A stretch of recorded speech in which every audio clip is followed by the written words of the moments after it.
Hello my dear friends, एक बार फिर से स्वागत है आपका अपने channel shine the word with RG में। आज मैं आपके लिए बहुत ही इंपॉर्टेंट टॉपिक लेकर आई हूँ। ये जो टॉपिक है ये आपका क्लास 10th के हिंदी के गद्य खंड से पार्ट 1 आचार्य रामचंद्र शुक्ल का जीवन परिचय है। ये जो जीवन परिचय है ये बहुत ही इंपॉर्टेंट है। ये आपके एग्ज़ाम में बहुत बार पूछा जा चुका है और ये शायद इस बार भी पूछा जाए, तो आप सभी ये जीवन परिचय बहुत ध्यान से देख लीजिएगा। मैं वीडियो शुरू करने से पहले आपसे रिक्वेस्ट करती हूँ कि आप मेरी वीडियो को लाइक कर दीजिए। तो चलिए चलते हैं हम हमारे जीवन परिचय पे। तो जो हमारे आचार्य रामचंद्र शुक्ल है, इनका जन्म कब हुआ था चलिए देखते हैं। हिंदी के प्रसिद्ध साहित्यकार आचार्य रामचंद्र शुक्ल का जन्म सन 1884 ईस्वी में बस्ती जिले के अगौना नामक गांव में हुआ था।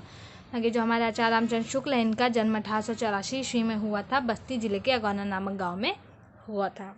चलिए देखते हैं इनके पिता कौन थे। इनके पिता का नाम चंद्रबली शुक्ल था, जो कि एक कानूनगो थे। जो आचार्य रामचंद्र के शुक्ल के पिताजी थे वो थे चंद्रबली शुक्ल। अब इनकी शिक्षा देख लेते हैं आचार्य रामचंद्र शुक्ल जी की।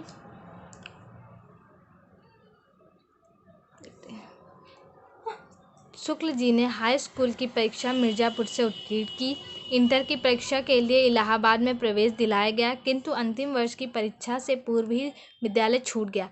बाकी जो शुक्ल जी थे, इन्होंने हाई स्कूल तक की परीक्षा मिर्ज़ापुर से उत्तीर्ण की। इसके बाद जब इनका इंटर की परीक्षा के लिए इलाहाबाद के स्कूल में इनका प्रवेश कराया गया, तो लास्ट ईयर की परीक्षा से पूर्व ही इनका जो विद्यालय था वह छूट गया। मिर्ज़ापुर के मिशन स्कूल में ये चित्रकला के अध्यापक हो गए। उन्होंने स्वाध्याय से ही हिंदी, अंग्रेजी, संस्कृत, बांग्ला भाषाओं का अच्छा ज्ञान प्राप्त कर लिया।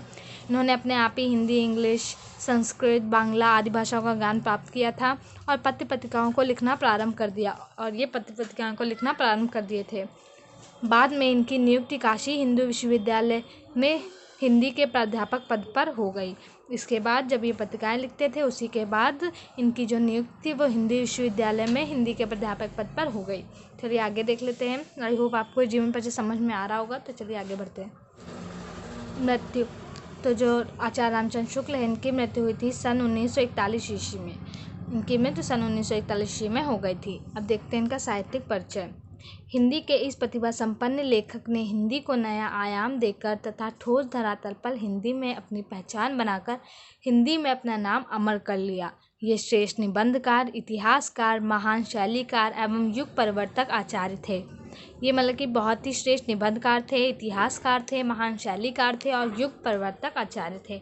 इन्हीं के नाम आचार्य रामचंद्र शुक्ल जी जो हैं, इन्होंने बहुत सारी आलोचनाएं लिखी हैं और जो आलोचना था इनका प्रमुख मुख्य विषय था। तो देख लेते हैं। इन्होंने व्यवहारिक सैद्धांतिक आलोचनाएं लिखी। आलोचना इनका मुख्य प्रिय विषय था, ये मैं आपको बता चुकी हूँ। तो चलिए आगे देखते हैं रचनाएँ। तो इनकी रचनाएँ मैंने हेडिंग वाइज लिखी है, आप हेडिंग वाइज ही याद करिएगा।